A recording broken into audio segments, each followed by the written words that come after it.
Okay, I just wanted to give you a tip about the Apple CarPlay. There are some settings for Apple CarPlay that you're not going to find in your normal settings on here. Here's the settings button right here.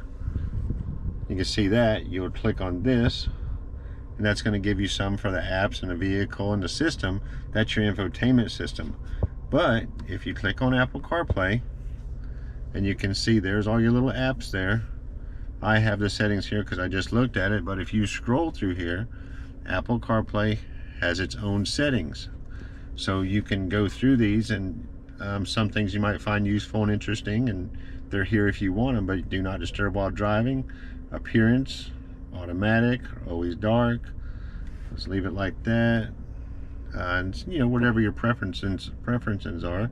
Go to wallpaper. You can, you know, select whichever one you want, and you got your suggestions that are going to be on your dashboard. Your album art, if your album art's not showing up, make sure that's on so your album art will actually be there.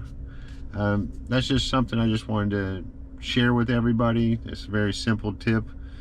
Some people may know about it, some people may not, but it's there, and that's where it's at. So that's it. Please like, comment, hit the little notification bell. Let me know if there's anything you want to know about on a GM vehicle, no matter how in-depth it may be, and I'll see if I can get you some information. Have a good one.